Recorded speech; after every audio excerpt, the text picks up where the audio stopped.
Hello friends, எல்லாருக்கும் வணக்கம். Welcome back to homely mom channel. எல்லோரும் எப்படி இருக்கீங்க ஃப்ரெண்ட்ஸ்? இன்றைக்கி நம்ம ஒரு சண்டே விலாக் தான் பார்க்க போகிறோம். இது போன வாரம் சண்டே அன்றைக்கி எடுத்த விலாக் இது. அன்றைக்கி அதுக்கப்புறம் போடுறதுக்கு எனக்கு டைம் இல்லை. அதுக்கு முன்னாடி நான் வந்து தம்பியை ஸ்கூலில் சேர்க்குற வேலைலாம் இருந்துச்சு இல்லையா, அந்த விலாக் தான் நான் உங்களுக்கு போட்டிருப்பேன். ஸோ இது வந்து ஒரு நான்வெஜ் ஸ்பெஷலான ஒரு சண்டே விலாக் இது. ஸோ பார்த்து என்ஜாய் பண்ணுங்கள்.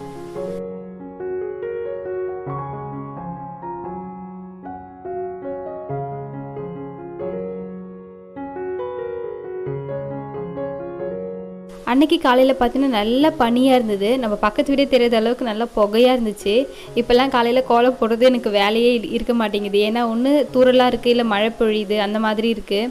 ஸோ அதனால் கோலம் போடுறதுக்கு அந்த அளவுக்கு எனக்கு வேலை இல்லை. எனக்கு இப்போல்லாம் கொஞ்சம் லேட்டாக தான் எழுந்திருக்கிற மாதிரியும் இருக்குது.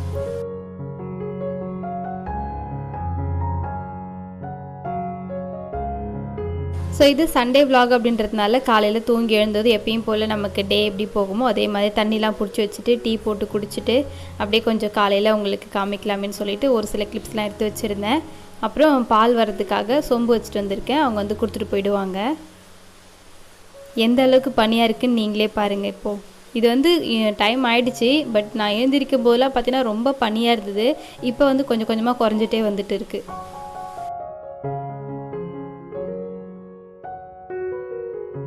காலையில் எல்லா வேலையும் முடிஞ்சதுக்கப்புறமா பார்த்தீங்கன்னா தம்பிக்காக நான் வந்து சூடாக பேன் கேக் செஞ்சு தரலாம், முட்டை வச்சு பேன் கேக் செய்யலான்னு பார்த்தேன். அதுக்காக நான் வந்து என்ன பண்ணியிருக்கேன்னு பார்த்தீங்கன்னா ஒரு பவுலில் ஒரு முட்டை ஆட் பண்ணியிருக்கேன். அதில் கொஞ்சமாக காய்ச்சின பசும்பால் சேர்த்துருக்கிறேன்.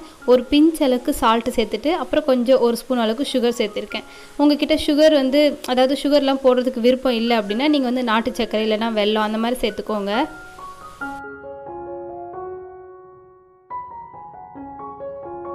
இப்போ இது எல்லாம் சேர்த்த பிறகு பார்த்திங்கன்னா இந்த மாதிரி நல்லா பீட் பண்ணி வச்சுக்கோங்க. அதுக்கப்புறமா நம்ம கோதுமை மாவு வந்து சேர்த்துக்க போகிறோம்.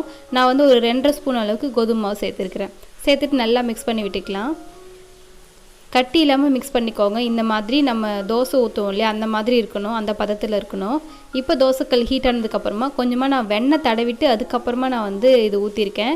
நீங்கள் வெண்ணெய் இல்லைனா நெய் கூட சேர்த்துக்கலாம். பட் வெண்ணெய் சேர்த்து பண்ணும்போது டேஸ்ட்டு எல்லாமே நல்லாயிருக்கும். குழந்தைங்களுக்கும் வந்து சாப்பிட்றதுக்கு பிடிக்கும். அந்த ஸ்மெல்லு எல்லாமே சூப்பராக இருக்கும். அவ்வளோதான், நம்மளுடைய பேன் கேக் ரெடி ஆகிடுச்சு. 2 பக்கமும் நம்ம டோஸ்ட் பண்ணி எடுத்துட்டோம்னாக்கா நமக்கு ரெடி ஆகிடும். ஸோ இதை வந்து நீங்கள் காலை உணவாக கொடுக்கலாம், இல்லை ஈவினிங் ஸ்நாக் டைமுக்குள்ளே செஞ்சு கொடுக்கலாம். இந்த மழை நேரத்துலலாம் நீங்கள் வந்து இது மாதிரி செஞ்சு கொடுக்கும்போது குழந்தைங்க நல்லா விரும்பி சாப்பிடுவாங்க.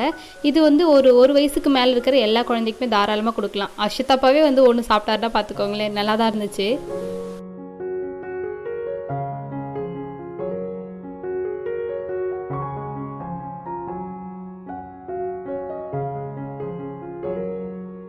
அப்புறம் நாங்கள் வந்து பார்த்திங்கன்னா தோசை சாப்பிட்டோம். தம்பிக்கு மட்டும் தான் பேன் கேக் செஞ்சு கொடுத்தேன். சூடாக சாப்பிட்டுட்டு அதுக்கப்புறம் வந்து எனக்கு ஹெல்ப் பண்ணிகிட்டு இருக்கான் தம்பி. கொஞ்சம் கருவேப்பிலை வந்து தோட்டத்தில் போய் பறிச்சுட்டு வந்தேன், காலி ஆயிடுச்சு சொல்லிவிட்டு. அது கொஞ்சம் எனக்கு உருவி கொடுப்பா, இது உருவி இந்த டப்பாவில் போடுப்பான்னு சொன்னேன். குடு நான் செய்கிறேன் அப்படி சொல்லி அழகாக இன்ட்ரெஸ்ட்டாக வாங்கி செஞ்சுட்டு இருந்தான். டிவி பார்த்துக்கிட்டே வந்து எனக்கு அழகாக அவர் வந்து எனக்கு கொஞ்சம் ஹெல்ப் பண்ணிகிட்டு இருந்தார்.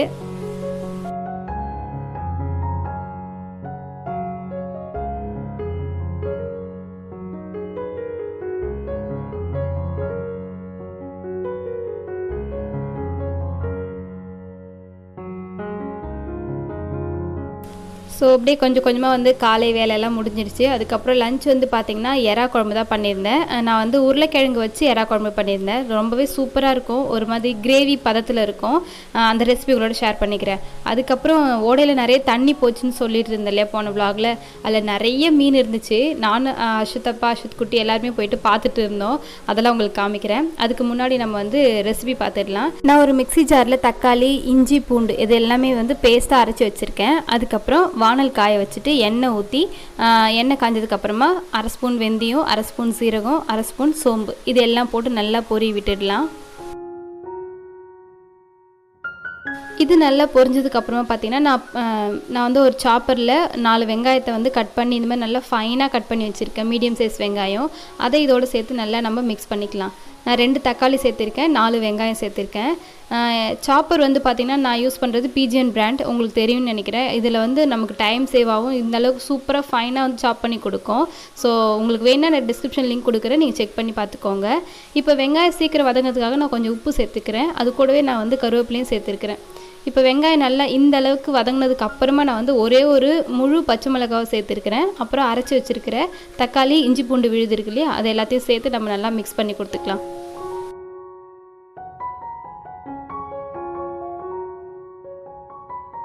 இப்படி நம்ம தக்காளியை அரைச்சி ஊற்றும் போது நமக்கு நல்ல ஒரு கிரேவி கன்சிஸ்டன்சி கிடைக்கும். அதுக்காக தான் நான் அரைச்சி ஊற்றிருக்கிறேன். அதேமாதிரி டேஸ்ட்டும் நல்லாயிருக்கும்.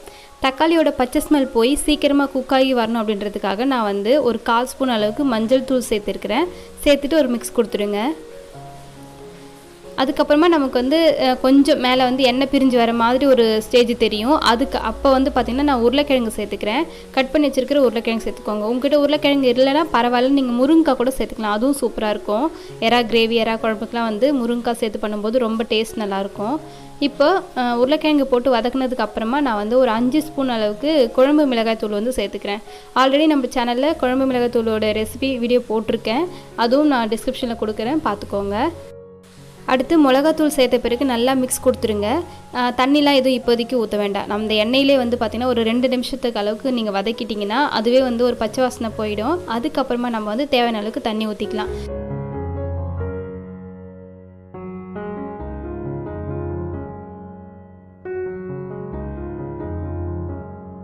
இப்போ தண்ணிலாம் சேர்த்த பிறகு நல்ல ஒரு மிக்ஸ் கொடுத்துருங்க. அதுக்கப்புறமா மீடியம் ஃப்ளேமில் வச்சு மூடி போட்டு நல்லா ஒரு 10 நிமிஷத்துக்கு குக் பண்ணுங்கள்.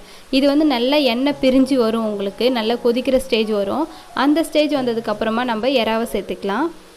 இப்போ பார்த்திங்கன்னா நல்லா கொதிச்சுட்டு இருக்குது, எண்ணெயும் நல்லா மேலே பிரிஞ்சிருக்கு. ஸோ இந்த மாதிரி இருக்கணும். இந்த ஸ்டேஜ் வந்ததுக்கப்புறமா நான் வந்து பார்த்திங்கன்னா வாஷ் பண்ணி வச்சுருக்கிற எறாவை வந்து சேர்த்துக்கிறேன். நான் வந்து ஒரு 1/2 கிலோ எறா வந்து சேர்த்துருக்கிறேன். சேர்த்துட்டு நல்லா மிக்ஸ் கொடுத்துருங்க. ரொம்ப போட்டு கிளறக்கூடாது, சும்மா ஜென்டலாக வந்து மிக்ஸ் கொடுங்க.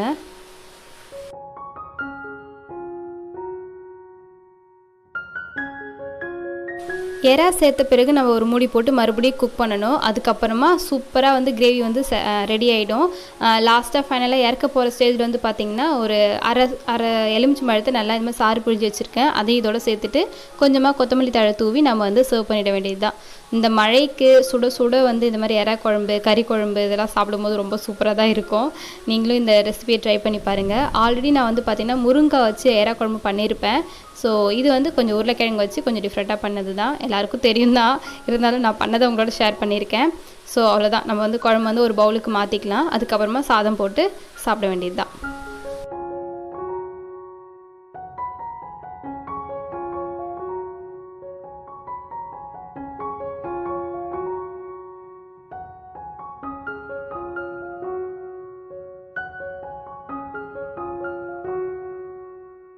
இப்போ நாங்கள் எல்லாருமே லஞ்செல்லாம் சாப்பிட்டு முடிச்சிட்டோம். அதுக்கப்புறமா ஓடையில் தண்ணி போயிட்டு இருக்கு இல்லையா, அங்கே போயிட்டு பார்க்கலாம்.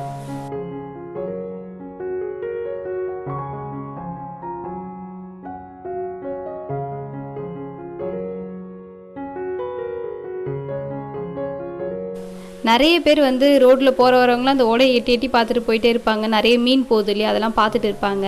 ஸோ அஷத்தப்பாவும் போயிட்டு பார்த்துட்டு இருந்தார். எங்கடா சாப்பிட்டு முடிச்சுட்டு ஆளை காணாமே சொல்லி நானும் வெளியே போய் பார்க்கும்போது தான் அங்கே நின்றுட்டு இருந்தது தெரிஞ்சுது.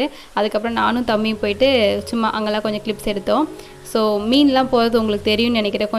கொஞ்சம் பார்த்தீங்கன்னா நல்லா தெரியும். இந்த கேமராவில் இருந்தாலும் கேட்ச் ஆகலை, பட் இருந்தாலும் ஓரளவுக்கு தெரிகிற மாதிரி நான் வந்து இந்த இடத்துலலாம் பார்த்தீங்கன்னா மீன் ஓடுறது உங்களுக்கு தெரியும். ஸோ அப்படி தான் வந்து அன்றைக்கி சண்டே சூப்பராக போச்சு. இந்த விலாக் உங்களுக்கு பிடிச்சிருக்குன்னு நினைக்கிறேன். பிடிச்சிருந்தா ஒரு லைக் பண்ணுங்கள். நம்மளோட சேனலை புதுசாக பார்க்குறீங்கன்னா ப்ளீஸ் வந்துடாமல் சப்ஸ்கிரைப் பண்ணி வச்சுக்கோங்க.